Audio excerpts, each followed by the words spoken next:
तो आज हम लोग जानेंगे कैपेसिटर के बारे में। कैपेसिटर होता क्या है? तो कैपेसिटर एक टाइप का डिवाइस होता है, a device that is used to store electrostatic energy.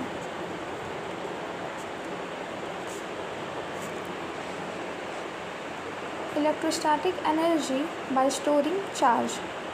यानी कि कैपेसिटर जो होता है वो एक टाइप का डिवाइस होता है, सॉरी बाय स्टोरिंग चार्ज। हाँ, तो कैपेसिटर एक ऐसा डिवाइस होता है जो चार्ज को स्टोर करके इलेक्ट्रोस्टैटिक एनर्जी को स्टोर करता है।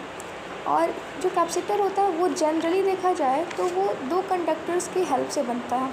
जनरली मैं बता रही हूँ, ठीक है। तो दो कंडक्टर्स को यूज़ करके हम लोग कैपेसिटर बनाते हैं। तो क्या होता है, ये जो दो कंडक्टर्स होते हैं इसमें इक्वल और अपोजिट चार्ज होते हैं, इक्वल एंड अपोजिट चार्ज। तो क्या एक कंडक्टर से भी मतलब हम लोग कैपेसिटर बना सकते हैं? हाँ, एक कंडक्टर से भी हम लोग कैपेसिटर बना सकते हैं। वो कैसे होगा? तो मतलब हम लोग के पास एक कंडक्टर है, ठीक है, और इस पर मतलब प्लस क्यू चार्ज है और वी पोटेंशियल है, ठीक। लेकिन जो ये एक कंडक्टर का हम लोग वो कैपेसिटर बनाते हैं, ये मतलब बेकार होता है। क्यों? क्योंकि ये जो कंडक्टर एक कंडक्टर जब होता है तो वो एनर्जी को स्टोर करता है इन्फिनिटी से, और मतलब कंडक्टर और इन्फिनिटी के बीच में एनर्जी स्टोर होती है, जो कि बेकार हो जाती है। वहीं पर जब हम लोग के पास दो, समझ लो एक और मैंने कंडक्टर लगा दिया माइनस क्यू चार्ज का, ठीक है।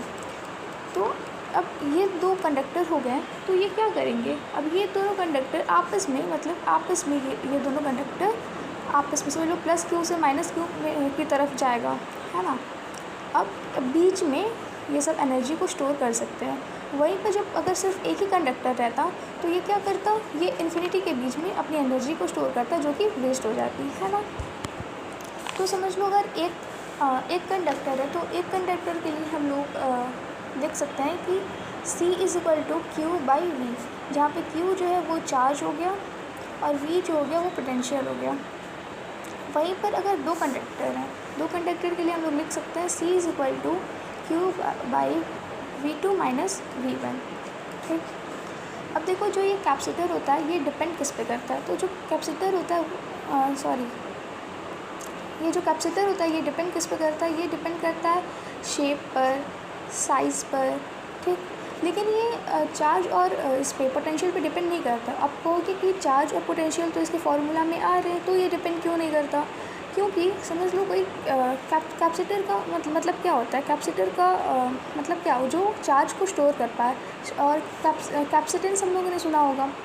तो कैपेसिटेंस का मतलब क्या होता है? चार्ज को स्टोर कर पाने की क्षमता।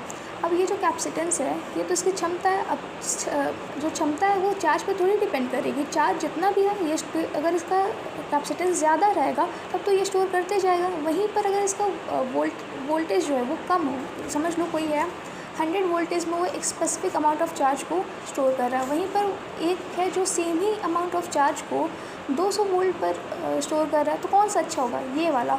क्यों? क्योंकि ये वाला तो मतलब 200 वोल्ट पे स्टोर कर रहा है सेम चार्ज को, तो ये ओवर हीट हो सकता है, लेकिन ये ओवर हीट नहीं होगा। तो ये कह सकते हैं कि ये जो कैपेसिटेंस होता है वो डिपेंड नहीं करता है चार्ज और वोल्ट पर, लेकिन ये डिपेंड करता है ratio of charge and potential, ठीक।